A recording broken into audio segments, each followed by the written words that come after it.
আসসালামু আলাইকুম রহমতুল্লাহ। ওয়ালাইকুম আসসালাম রহমতুল্লাহ বরকাত। জি। শাহেক ভালো আছেন? জি, আলহামদুলিল্লাহ। বলেন, কোথা থেকে বলছেন?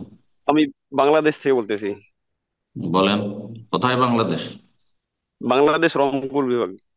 রংপুর ডিস্ট্রিক্ট বলবেন তাইলে? জি জি।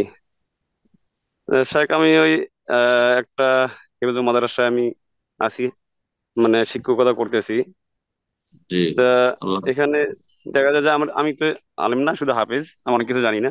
এই জন্য আপনার আলোচনা অনেক শুনি আপনাদের। তা মানে দেখা যায় আমরা যে ছাত্রদেরকে হেফজ বা আমপারা ধরার সময় বা হ্যাঁ এরকম কিছু হাদিয়া নেওয়া হয় যে হেফজ ধরা বা আমপারা ধরা 1,000 টাকা বা 800 টাকা, এরকম অভিভাবকের কাছ থেকে আর কি চাওয়া হয় ছাত্রদের মাধ্যমে। এখন বাধ্যতামূলক? বাধ্যতামূলক না, যদি কেউ চাওয়া হয়, অনেকে কেউ কম দেয়, কেউ 500 দেয়, 400 দেয়, বা অনেকে সেরকম অনেকে দেয়ও না। তাই আমরা তো সেরকম ইয়ে করি না আর কি।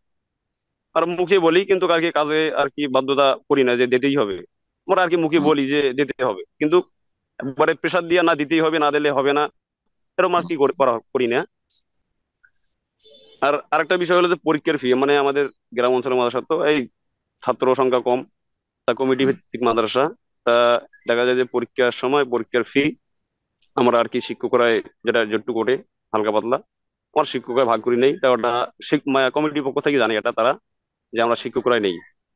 হুম, হুম। এটা আর কি এই বিষয়ে আমি জানতে চাচ্ছি যে আসলে এগুলা মানে আমাদের কি আবার নওয়াজ জানতে হারাম খাইতেছি কিনা।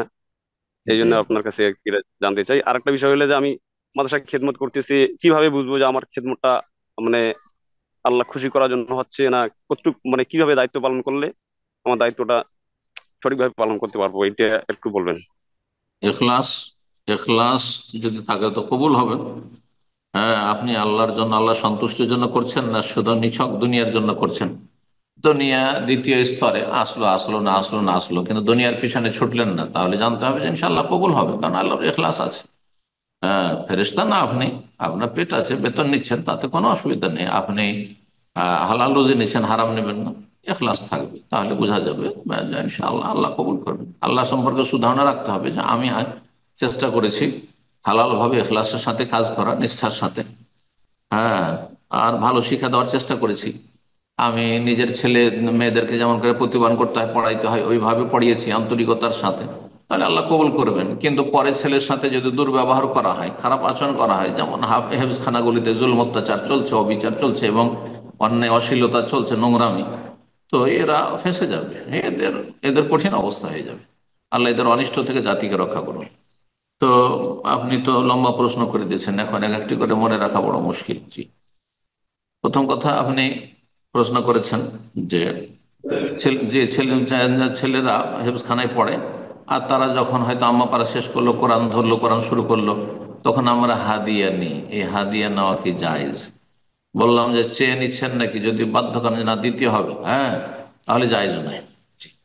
আর যদি এমনটা হয় যে সবাই আমাদের সমাজে এরকমের প্রচলন আছে, যে যখন হয়তো একটা নতুন কিতাব শুরু করলো, আম্মা পড়া শুরু করলো, কোরআন শুরু করলো, তখন তারা কিছু হাদিয়া দেয়।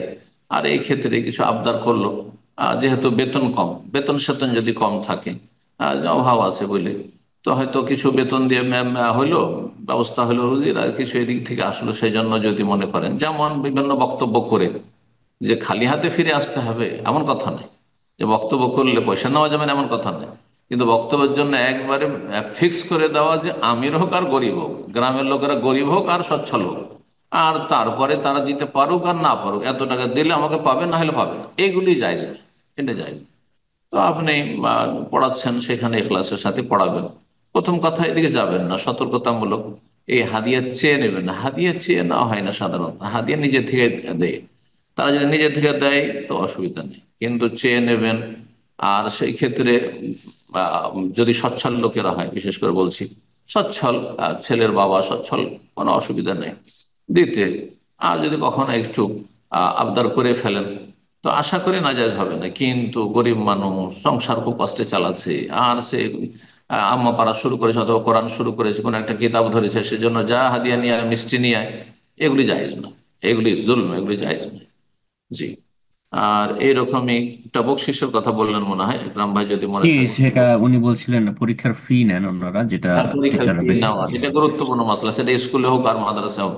পরীক্ষার ফিস নেওয়া জায়েজ আছে, পরীক্ষার জন্য আলাদা একটা মেহনত আছে, সুতরাং ফিস নেওয়া জায়েজ আছে। যেমন মান্থলি ফিস নিচ্ছে, লেখাপড়ার জন্য নিচ্ছে, না হলে চলবে কি করে? এগুলো হচ্ছে বেসরকারি মাদ্রাসা, বেসরকারি স্কুল যদি হয় তাহলে ফিস নেওয়া জায়েজ আছে।